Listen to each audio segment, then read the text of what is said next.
Hey guys, Mustached Tom here to review the movie Lesbian Space Princess. This is a real movie, but I had to visit outside of the Americas to even know this thing even existed.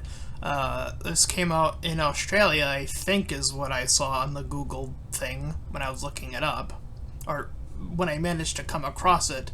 And while it did technically come out this year, there just weren't a lot of reviews of this movie, so I figure, I'm a reviewer. I came across the movie, why not talk about it as objectively as possible? Now, I've talked about this on my channel before, and I guess it bears repeating again. I still can't manage to find a story where there's LGBT plus representation and the ending is happy. Unfortunately, this movie does not reach that conclusion that I had just proclaimed about, that having a happy ending, that is. So, I'm still on the search. I'm just searching outside of America now, because I know that America's dog shit when it comes to, well, any representation except indie stuff. And even that's struggling, and on a wait timer as well. So, figure I might as well search while I was waiting, and I came across this movie as I was happening to do. So, let's dive in, shall we? The movie begins with some narration with Princess, I believe her name, I wrote it down somewhere. I believe it's like Celia is her name. I'll just call her, I know it's Expedition 33 name, but I'll just call her Ciel because it's like the closest I can say it. Well, kind of semi-fucking it up every time, but whatever. Point being is that she is a princess in gay space. So in this universe, all of space is some form of gay, or rather, certain sections of it are certain sex of sexuality, it would presume. As she and her two moms are living it up in the palace, and she, despite this, is living quite the boring life. Considered the boring royale. But she has a girlfriend named Kiki, and she claims that opposites attract, which is very much true, at least in terms of straight relationships. So she figures, well, probably can also be true of lesbians. So she has a quite notable girlfriend in Kiki, and she wanted to give her a little gift. And in doing so, Kiki dumps her.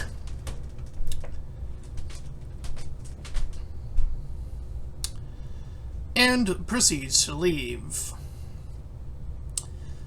This causes Ciel to be quite distraught,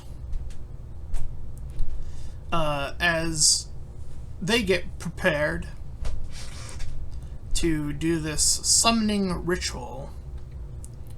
And they make a joke about Wikipedia, and they actually bring up the article, despite it being an animation, of what the lesbian symbol represents. Meanwhile, while the parents are dancing, she begins narrating to herself once more. All the while that Kiki's moving on to some other same-sex party and wants that exciting life, as it were. However, she gets caught up by, and this is just what it says in the film, straight white malians.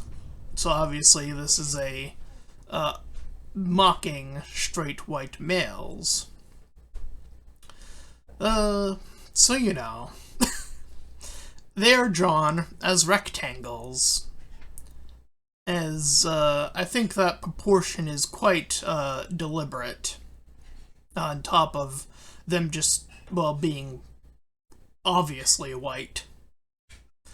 So no form of colorization whatsoever. So, yeah, this show makes some jokes on their expense. However, I will point out that this joke that does seem to do that also seems to not be too afraid to, take some jabs at lesbians. I will point that out, because I think there is this, inclination in the culture war, because I guess we have to go there now, that, because the conservative audience is generally the ones that are very opposed to anything LGBT, anything in any media whatsoever, because kids and fear and homophobia, all that good stuff, right? So, putting that aside, it is quite clear, at least in this sphere, YouTube has become quite the space for sort of cool, sort of glorbing these groups together, as it were. And what I find fascinating is being able to take a step back and being able to point and being like, yeah, this is all kind of dog shit, isn't it? A little bit, So, I think the jokes here at the beginning are relatively strong, actually, if anything. It's the end of the movie that I have the biggest issue with, but we'll get there. Anywho, so Kiki is indeed captured by these guys, and she is in Ciel is in a place of being distraught. She is bared news that to whom has captured her, but luckily, through her search history, she's come into contact with an individual named Blade, the only positive person who seems to take up any space within her online seeking capabilities. So she thinks that this is the best way to go about summoning her.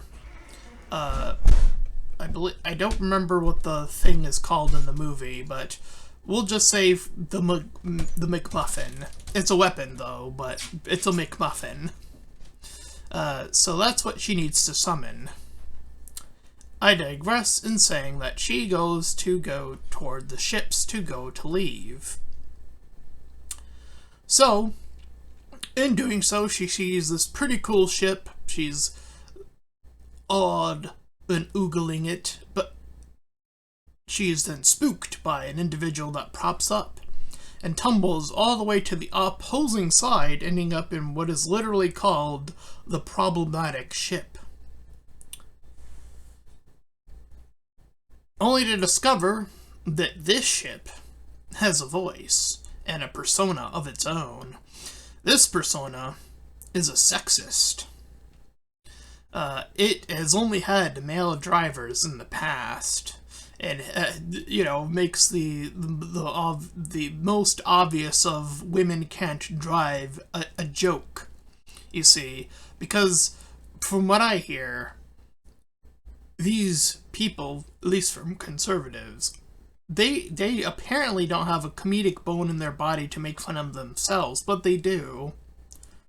So I should tell you that all grifters really have left are their lies. I don't know how else to put that.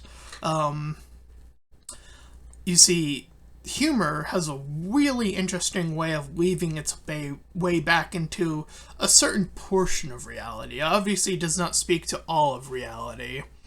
And I saw a comedy bit, speaking of, I know this is a bit off topic of the movie, but it was about an incident that occurred, and the position that was taken had me completely baffled. It was about Stranger Things.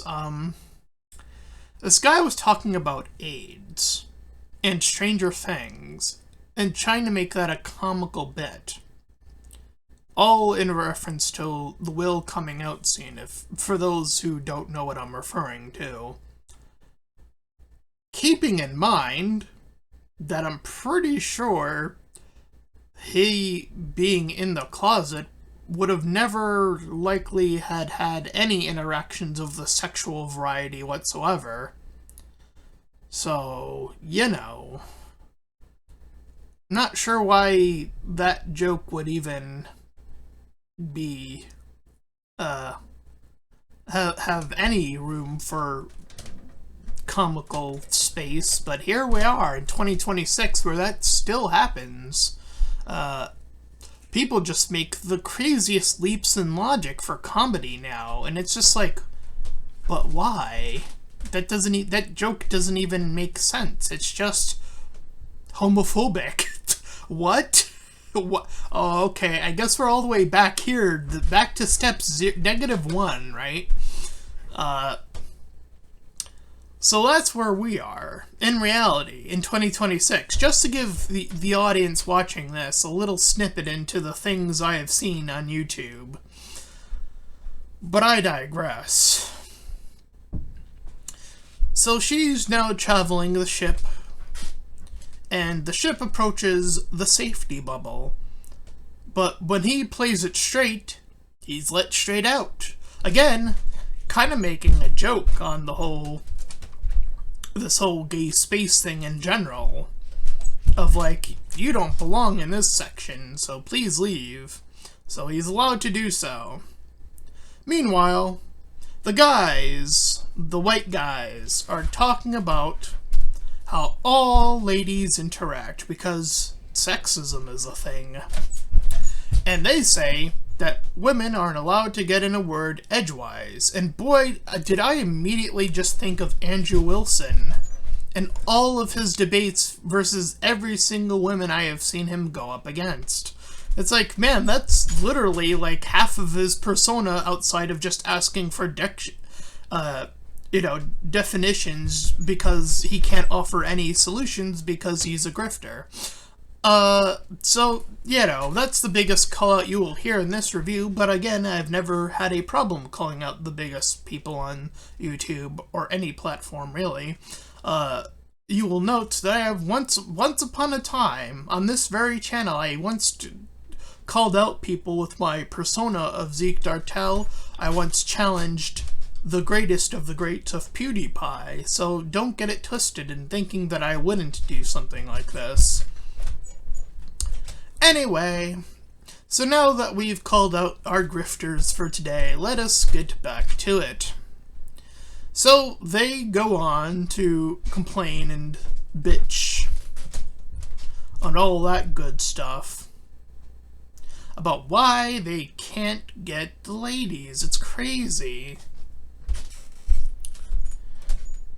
So, they also mention Marvel, because, and I think this also, I think that unintentionally made me think of EFAP immediately, because they dunk on Marvel all the time, but I digress in saying that, superheroism has been a phenomena for quite some time, and generally draws in an audience, mostly men, but women do sometimes turn out these things in real life, because it turns out that people can just have different things that they enjoy, regardless of sex. Mind-blowing information, I know, but I think this is just another one of those really clear, good jokes that it's really hitting pretty consistently, again, in the earlier parts of the movie. This is a comedy, after all, first and foremost. So she's traveling along, CL is, with this little song playing in the background. And they come upon the place in which things are getting out of hand as another ship is in front of them. So the ship proceeds to outperform and then gets punished for his recklessness, thus falling them into a crater planet in which they fall into a hole. They need to find a moon crystal to re-energize the ship. Thus, she heads down after falling into a hole, incidentally speaking, and finds a girl with some funky-looking ears called Willow. They, individually, come as a little bit of a surprise. They get abandoned on this planet. You see, and this reminds me, because the whole pronoun thing came up, and I was watching not too long ago, and I'm going on another tangent, on Piers Morgan appearing on the Jubilee thing. And he said, if you're gonna do this whole thing about pronouns, then call me hot, hot, and hottest. Those are adjectives. You know, the funny thing about every conservative, or anybody who knocks the whole pronoun thing, the thing they immediately do to counter the whole argument about pronouns is to call you by something that isn't a pronoun. It's like you fucking forgot what English is in order to make your own fucking argument. But nobody on the left has the audacity to say that with their balls. Or their vaginas, okay? Nobody has the courage to say what I just said, because, fuck, where is someone saying that? It's like, come on. We need to seriously start relearning English, I guess, because, spoiler alert, Shakespeare created they for the individual. That's fucking old as shit, okay? So yes, Willow is a they, okay? So I will try to respect that, even though I might slip up myself, and I just did it earlier in this review. But I won't take that back, because I want my mistakes to be made clear as crystal. And as crystal as the thing that they need to get, which is a crystal. So yeah. And here, and I'll just, kind of skim to the end here, is where I definitely draw my biggest issues. You see, Willow and Ciel start to really bond here pretty quickly. Well, there is this goop thing that happens where the negativity of Ciel is now consuming her via the goop, but she eventually gets saved through Willow's positivity as they talk positively about themselves. They are able to bring Ciel up and out and back into the ship, and they manage to half-heavily joke find another crystal that just happened to have been there suddenly and abruptly, because that makes the joke, I guess, work. That is definitely one of the weaker jokes, I would argue, though. A joke out of convenience is a little bit of a cop-out, I will argue that much. But I don't think it's the worst and egregious part of this movie. That is the ending of this movie, I would argue.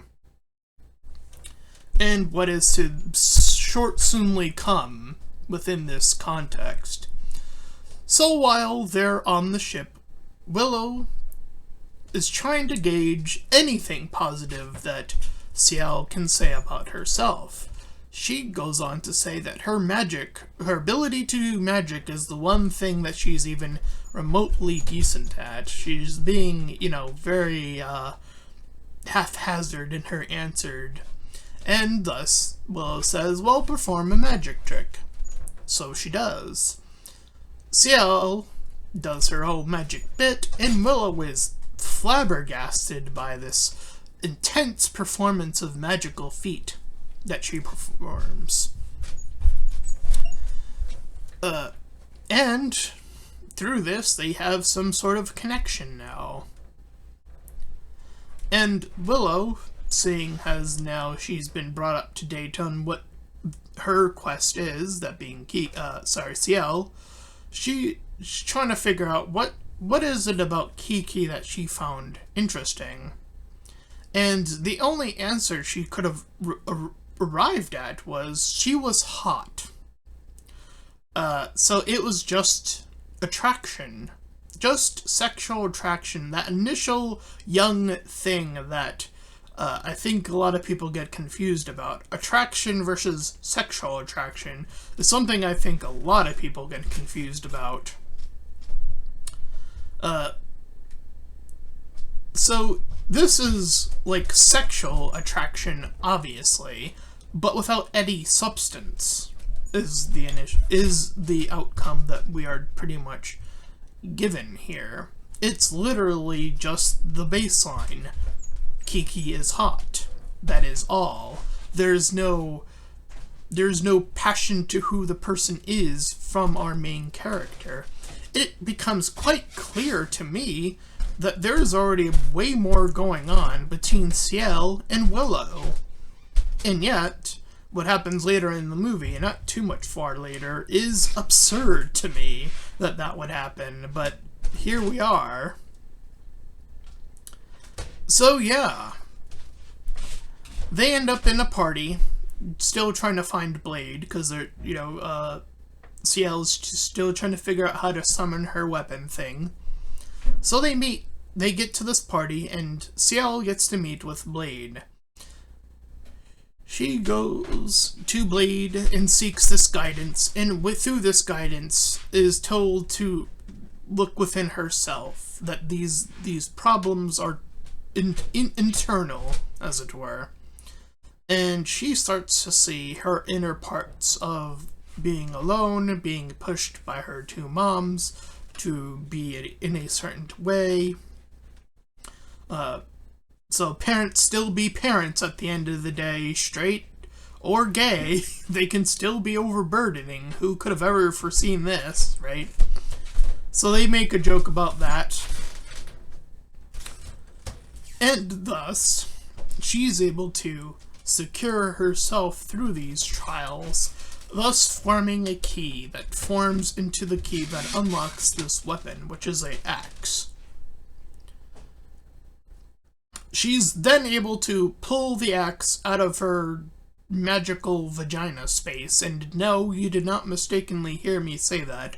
I said that with all the intention of that is what the animation is showing us in the movie, so, outside of clearly Osho showing nudity in the movie, I'm just gonna bear out all the info that this movie has in it, just saying. Because that's what it takes to be objective, is not leaving out any details, just like what Little Platoon and EFAP did to Stranger Things. I'm not gonna be those guys. I'm not gonna leave out details to make something seem worse than what it actually is.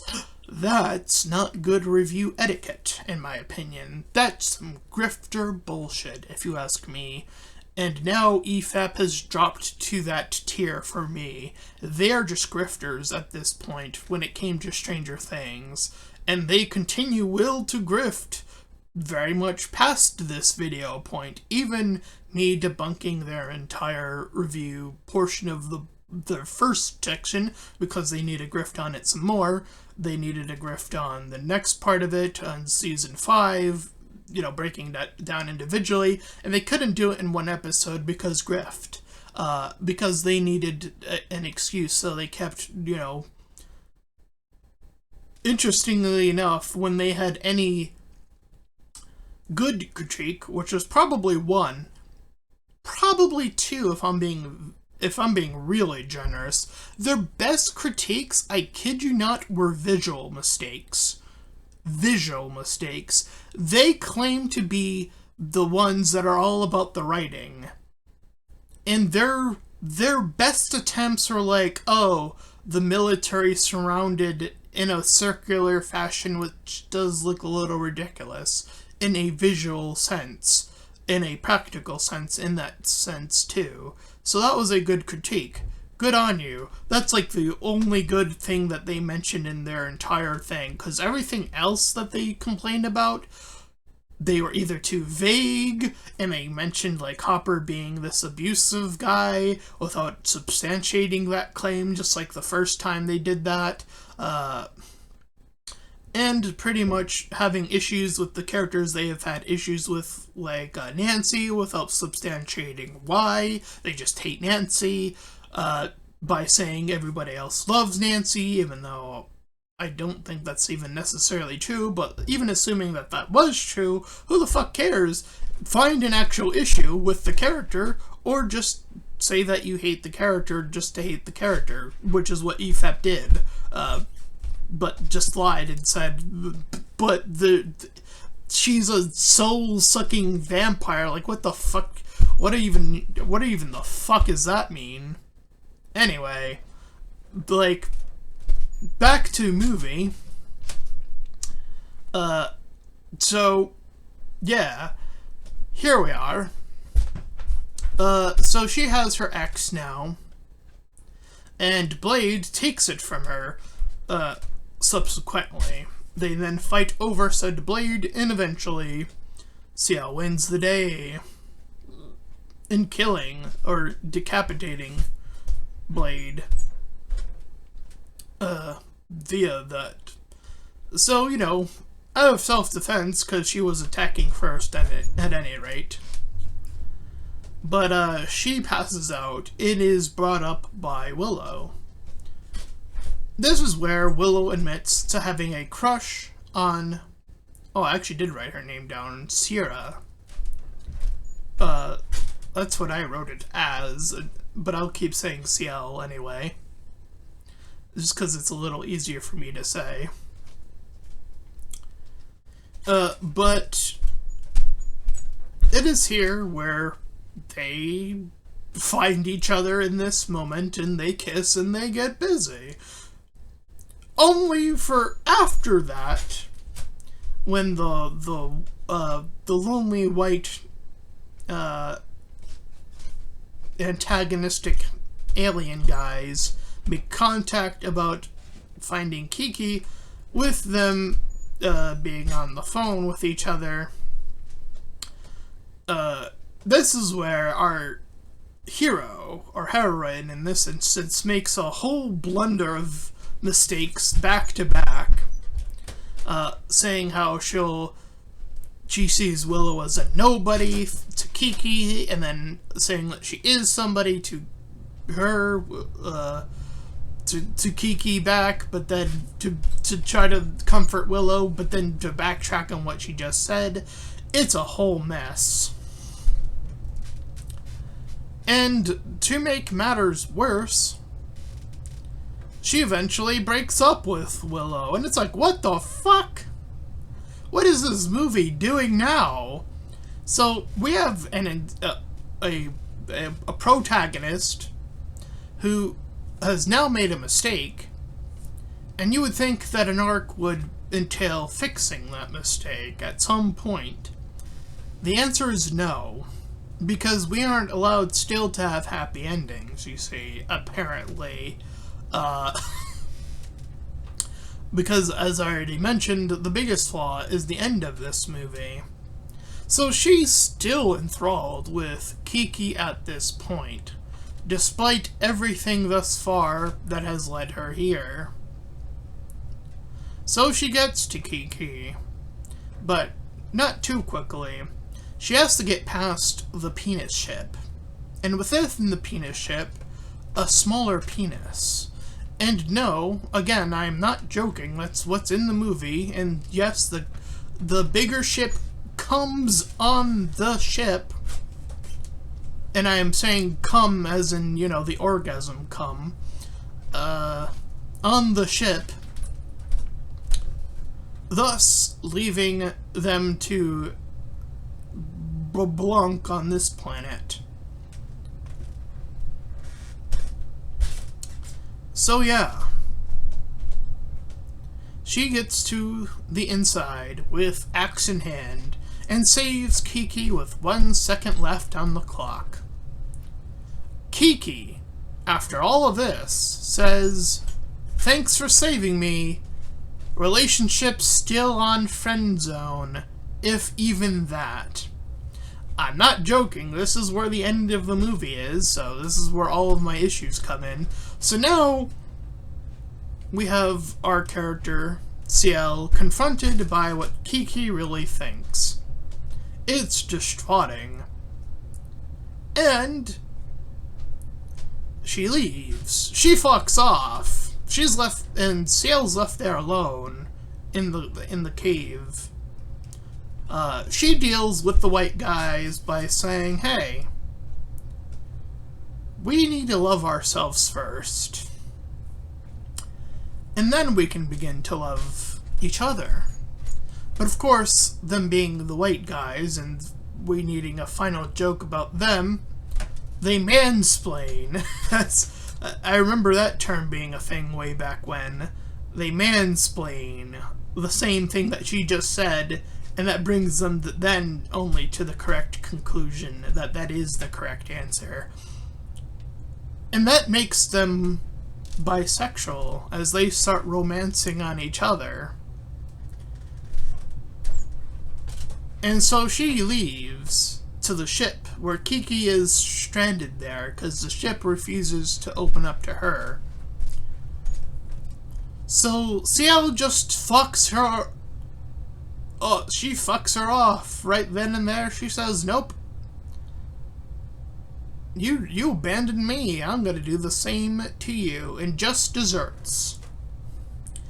So she leaves, completely abandoning the person that she came to save, while also not re-hooking up and fixing what she broke up with Willow. So what the fuck happened at the end of this movie? I feel like everything just falls apart on the third act. It really does.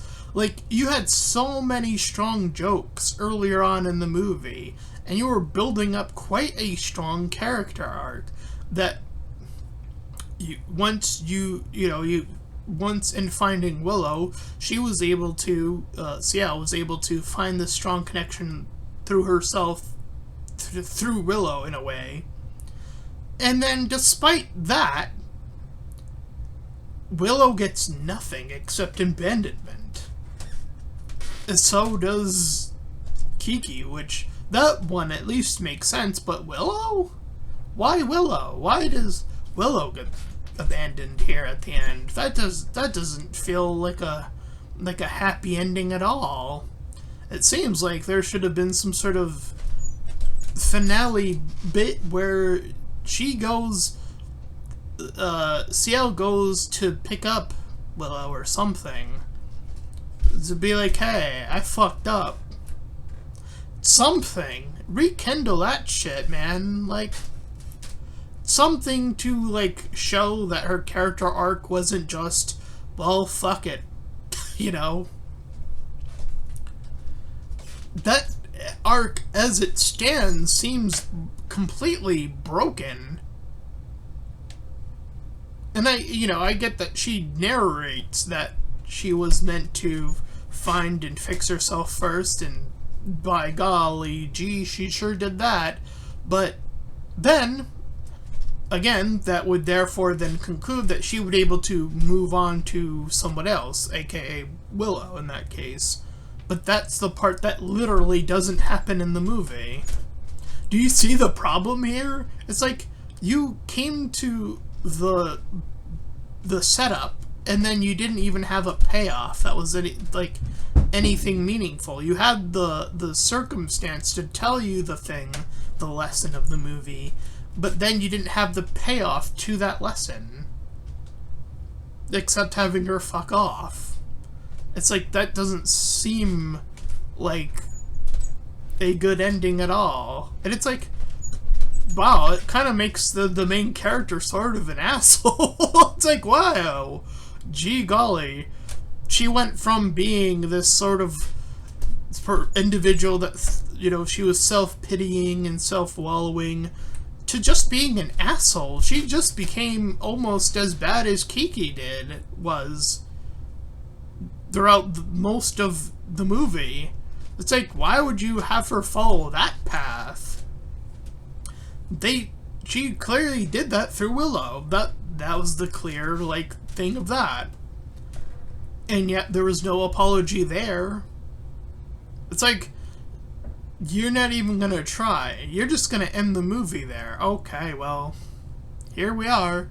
That is Lesbian Space Princess.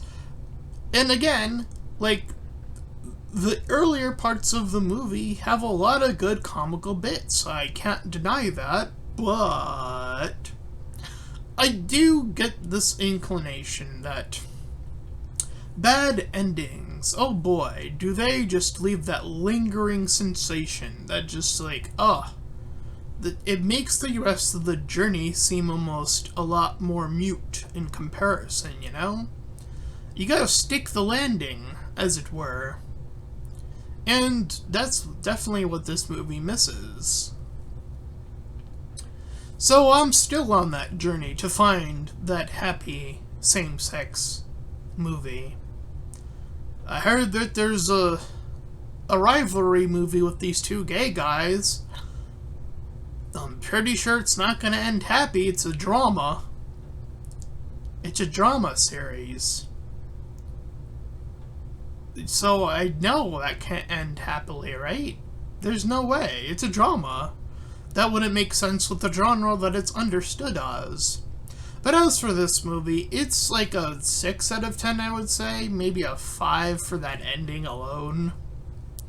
But yeah, I would still probably push for a 6. Because, again, I do think that the writers needed to clearly flesh out what they wanted for an ending here.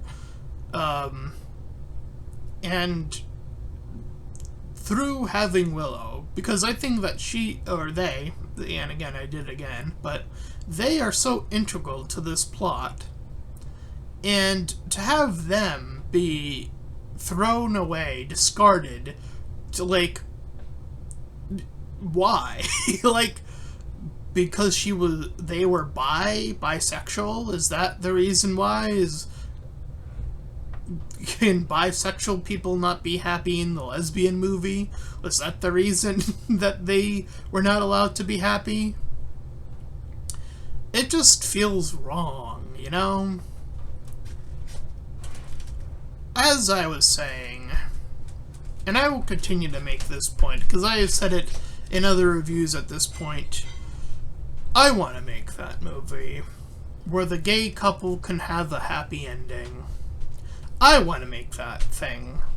Because I want to get to that conclusion, because again, I don't see it anywhere.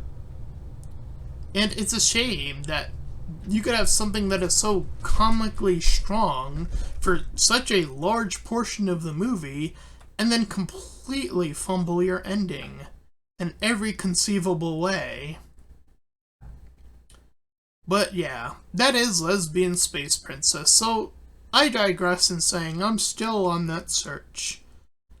But I gauge that the answer very well still be nowhere in sight. It is a sad day. But it is a day that I did finish my review of Lesbian Space Princess, despite this coming out in 2025, and me reviewing it in 2026. But I digress in saying, sometimes you gotta look back to look forward, you know?